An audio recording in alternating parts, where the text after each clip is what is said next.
हम एक पुल का काम करेंगे जो किसी भी पत्रकार को करना चाहिए कि जो समस्याएं हैं उसे प्रशासनिक अधिकारियों के साथ साथ हुक्मरानों तक भी पहुंचाएंगे, और अगर हुक्मरान आवाज दबाने की कोशिश करेंगे तो उसी के लिए आपका ये चैनल लॉन्च हुआ है। इस बात को हमेशा याद रखिए।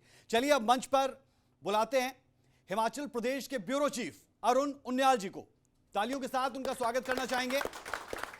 हिमाचल प्रदेश के ब्यूरो चीफ अरुण उनियाल, उनसे जानने और समझने की कोशिश करेंगे कि हिमाचल प्रदेश के लिए क्या चुनौतियां हैं, हिमाचल प्रदेश कहां पर था और अब कहां पर खड़ा है। बहुत बहुत स्वागत है आपका अरुण उनियाल जी। धन्यवाद राज, धन्यवाद तमन्ना जी। और अरुण उनियाल जी, आपसे सबसे पहला सवाल मेरा यही होगा। शायद जो मैं सवाल करने वाला हूं वो और लोग ना समझ पाए, लेकिन मैं जानता हूं कि आप उसे समझेंगे। मैं सीधा सवाल करना चाहूंगा कि जो हिमाचल को समझते हैं उन्हें ये लगता है कि परमार के पहाड़ बदल रहे हैं। इसे एक्सप्लेन करें हमारे दर्शकों के लिए। देखिए राज, सबसे पहले तो मैं ये कहूँगा कि जिस बात को लेकर हम लगातार बात करते आ रहे हैं, हम एक नई सोच लेकर आ रहे हैं जी। हम बदलाव की बात करने के लिए आ रहे हैं, और ये जो पहाड़ में जनता का दर्द है उसकी दर्द की आवाज़ बनने के लिए सूर्य समाचार आ रहा है। और अगर उस पहाड़ के दर्द की हमको बात करनी है तो ये पहाड़ के दर्द की बात परमार, जिनको कहा जाता है पर्वतीय राज्य के निर्माता वो हैं, पहले मुख्यमंत्री हिमाचल प्रदेश के वो रहे हैं, उनकी बात किए बगैर ये संभव नहीं हो सकता।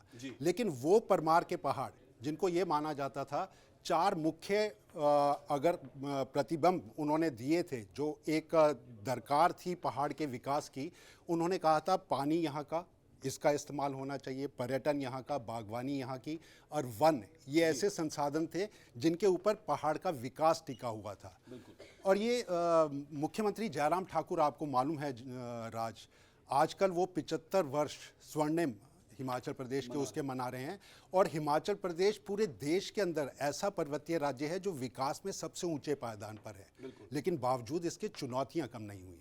और चुनौतियां क्या हैं, ये बदलाव के साथ बदलती जरूर अरुण नजर जी, आएंगी। क्योंकि मैं हरियाणा से हूं, लेकिन हिमाचल को मैं भी उतना ही पसंद करती हूं, और हमारे तमाम दर्शक जो हैं, खासतौर पर मेट्रो सिटी में रहने वाले, वो हिमाचल को देखते हैं पर्यटन के क्षेत्र के तौर पर, वहां पर घूमने के लिए जाते हैं। लेकिन वहां पर जो संघर्ष की जिंदगी है वो हम कैसे दर्शकों तक पहुंचाएंगे? वहां पर जो स्वास्थ्य सेवाओं को लेकर परेशानियां होती हैं लोगों को, वो सूर्य समाचार पर कैसे दिखाई जाएंगी? इसके अलावा शिक्षा के लिए बच्चे जिस तरीके से परेशान होते हैं, उसे हम कैसे मुद्दा बनाने वाले हैं?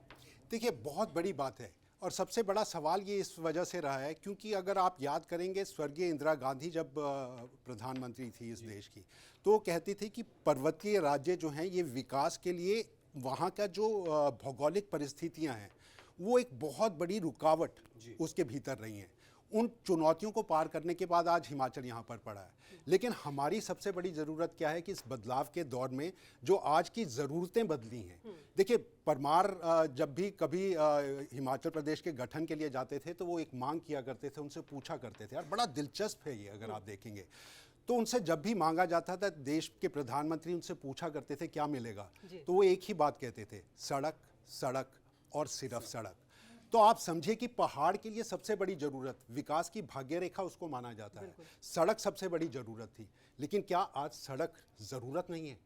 बिल्कुल नहीं। ऐसा है कि आज विकास के पायदान के अंदर ये बदला किस तरीके से है। आज हमें 4 लेन चाहिए, आज हमारे को नेशनल हाईवेज चाहिए, आज हमारे को जो नया दौर ऑफ ट्रांसपोर्टेशन है जिसको रोपवे के रूप में हम देख रहे हैं, स्मार्ट सिटी के अंदर, शिमला के अंदर हम देख रहे हैं, वो ज़रूरतें हैं। लेकिन इन ज़रूरतों के साथ जनता का दर्द एक सबसे बड़ा है। और जनता का दर्द क्या है? देखिए, हिमाचल प्रदेश एक छोटा सा पर्वतीय राज्य है और वहाँ के कर्मचारियों की एक पीड़ा, लेकिन नीति आयोग कहता है कि ये छोटा सा पर्वतीय राज्य 2.25 लाख से ज़्यादा अपने कर्मचारियों को आगे बढ़ाएगा तो इसके पैसों में जो केंद्र की तरफ से सहायता मिलती है उसमें कटौती हो जाएगी। पहाड़ विकास करने की अगर बात करता है तो कहा जाता है कि पर्यावरण को बचाने के लिए हमारे को इसको बलिदान देना चाहिए। वो ग्रीन बोनस जैसी जो है वो बातें हमको सुनने के लिए मिलती हैं। लेकिन पहाड़ के लोगों को इसकी वजह से विकास ना मिलना, पहाड़ के लोगों को रोजगार ना मिलना, ये ऐसी चुनौतियाँ हैं जिनकी बात सूर्य समाचार करने वाला है। हम बराबर एक बात को कह रहे हैं, हम सिर्फ सवाल करने के लिए नहीं, हम एक बदलाव के लिए यहाँ पर आ रहे हैं और उस बदलाव का जो है वो सूर्य समाचार एक बड़ा पहरेदार बनेगा, एक सारथी बनेगा। एक और पहलू है राज, मैं आपके साथ शायद सवाल में जोड़ना चाहूंगी। अरुण जी, जब हम बात करते हैं हिमाचल के विकास की और वहाँ पर जब विकास के नाम पर अभी जो कंस्ट्रक्शन हो रही है, अभी हम देख रहे हैं कि लगातार बाढ़ जैसे हालात हो जाते हैं, जिस तरीके से पहाड़ गिर रहे हैं, दरक रहे हैं, लोग डरते हैं। अवैध कंस्ट्रक्शन के नाम पर अभी तक जो कुछ हो रहा है वो तस्वीरें शायद कुछ लोग नहीं दिखा पाते या फिर उतना ज़रूरी नहीं समझते। उन मुद्दों को हम उठाने की कोशिश करेंगे सूर्य समाचार के जरिए, जिससे ये समझ सके कि हिमाचल के लोग जो चाहते हैं, हिमाचल के लोगों की जो समस्या है वो एक बड़े समाधान के तौर पर दिखेगी। तो मैंने बिल्कुल, देखिए जो सबसे बड़ी बात राज ने इसी से शुरुआत की थी, परमार के पहाड़ क्या बदल रहे हैं। परमार के पहाड़ के अंदर बरसात के भीतर होने वाली वो जो पहाड़ के खिसकने के साथ वहां पर मौतों का सिलसिला, ये पिछले 2-3 सालों के भीतर आप देखेंगे तो कई मौतों का आंकड़ा आपको पहाड़ के अंदर दिखाई देना शुरू हुआ। ये जो दरकते पहाड़ हैं, ये मौत का ग्रास बनते अगर कहीं दिखाई देते हैं तो उसकी ज़रूरत को, विकास को किस पैमाने पर तोला जाना चाहिए, इकोलॉजिकल इकोनॉमिक्स को किस तरह से देखा जाना चाहिए, वो आवाज़ सूर्य समाचार बने। बिल्कुल सही। और हमने बात की यशवंत सिंह परमार के पहाड़ों की कि वो कैसे बदल रहे हैं और उसे बहुत अमेजिंग तरीके से समझाया अरुण उनियाल जी ने। अब आगे बढ़ना चाहेंगे और बात करना चाहेंगे क्योंकि चुनावों की तरफ हिमाचल प्रदेश जा रहा है। चुनौतियों की हमने बात कर ली, हमने पहाड़ की बात कर ली और उन वहाँ पर होती मुश्किलों की बात कर ली, लेकिन राजनीति की बात करनी होगी कि हम हर चीज़ के लिहाज से, जैसा जिक्र आपने भी किया, हम बात करते हैं कि बहुत छोटा प्रदेश है, लेकिन उस छोटे प्रदेश में प्रधानमंत्री नरेंद्र मोदी आज भी हैं। आज भी वो वहाँ से रैली को संबोधित करेंगे, चुनावों की तैयारी करेंगे। आप कैसे देख रहे हैं कि हिमाचल प्रदेश में बीजेपी और कांग्रेस की कांटे की टक्कर है, आप कोशिश कर रही है लेकिन बहुत आगे नहीं। ऐसे में क्या चुनौतियां पॉलिटिकल ग्राउंड्स पर दिखती हैं, लेकिन वहां पर बड़े राजनेता, दिग्गज राजनेता, पीएम खुद पहुंचते हैं, बार बार पहुंचते हैं। देखिए राज, आपने बिल्कुल सही बात कही। आज भी प्रधानमंत्री नरेंद्र मोदी थे और ये जो 5 साल का कार्यकाल है जयराम सरकार का, आप यकीन मानिए 7वीं बार प्रधानमंत्री हिमाचल पहुंचे हैं, चाहे वो वर्चुअल मोड पर जुड़े हों, चाहे वो खुद वहां पर मौजूद रहे हों। एक बहुत बड़ी रैली इससे पहले युवा संकल्प रैली हुई थी और बरसात के मौसम के बदले मिजाज की वजह से वो वहां नहीं पहुंच पाए थे, लेकिन आज हैं और आज हैं तो वो जनता की नब्ज को पकड़ना जानते हैं। देखिए देश के अंदर, दुनिया के अंदर प्रधानमंत्री मोदी का सिक्का, प्रधानमंत्री की जो एक जादुई छवि है, उसका लाभ कहीं ना कहीं चुनावों के मुहाने पर अब हिमाचल आ गया है और उसका लाभ उठाना चाहता है और उनसे बड़ा कोई वोट कैचर हो नहीं सकता। ये राज हम भी जानते हैं, तमन्ना हम सब जानते हैं। और हिमाचल में जयराम सरकार की भी कोशिश यही है कि प्रधानमंत्री मोदी होंगे तो उनकी जो सत्ता वापसी की राह है वो हो सकती है। रिवाज बदलने की बात मुख्यमंत्री जयराम ठाकुर कह रहे हैं, वो हो सकती हैं, लेकिन चुनौतियां राजनीतिक दल कांग्रेस और भाजपा दोनों की अलग है। अगर आप पूछेंगे तो मैं वो भी आपको जरूर। बिल्कुल राज, हम जिक्र करना चाहेंगे क्योंकि जब सियासी चुनौतियों की बात हो रही है तो कर्मचारियों की समस्याओं की अरुण जी आपने बात की। इसके अलावा बात ये भी हो जाती है कि हम सेब के नाम से हिमाचल को जानते हैं और सेब के जो व्यापारी है या फिर जो बागवान है वो अपनी परेशानियों को लेकर आंदोलन तक करते हैं। शायद हिमाचल में इस तरह की तस्वीरें नहीं देखी थी जो पिछले कुछ सालों से हम देख रहे हैं। तो ये सरकार के सामने एक बड़ी चुनौती है। देखिए 2 बड़े सवाल हिमाचल के अंदर खड़े हो गए हैं। हमने अपनी शुरुआत की थी, परमार के पहाड़ बदल रहे हैं।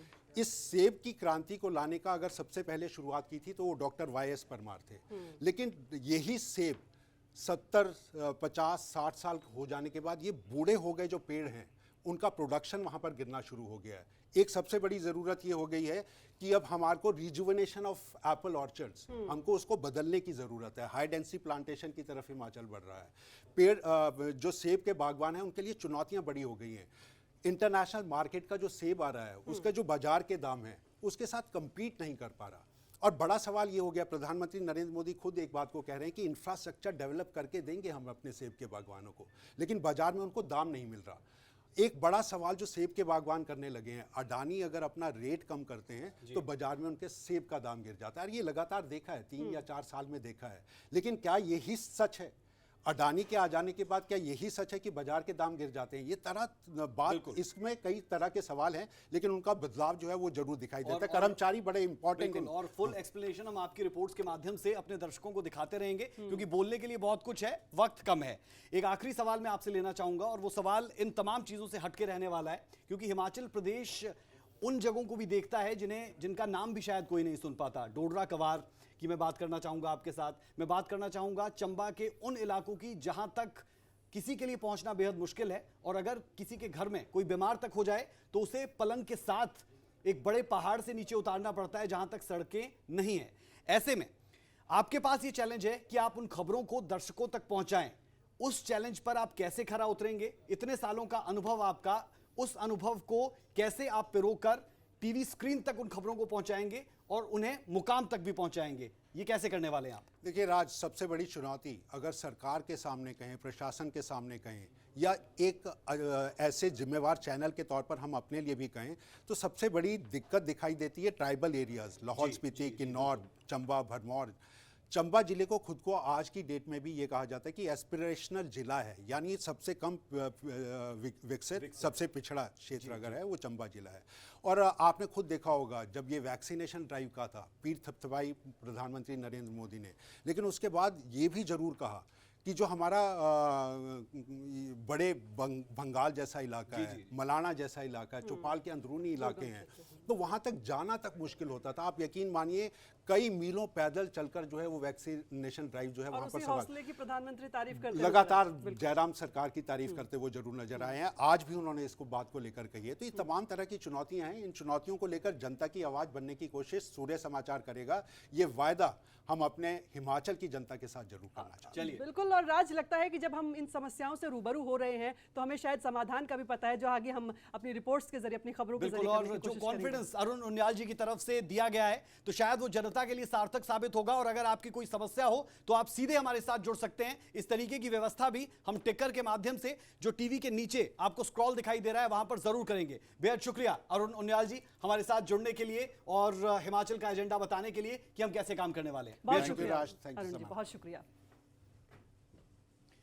तो अरुण उनियाल जी जो लंबे वक्त से पत्रकारिता में और हिमाचल प्रदेश में इलेक्ट्रॉनिक मीडिया को लाने का एक बड़ा श्रेय उन्हें जाता है।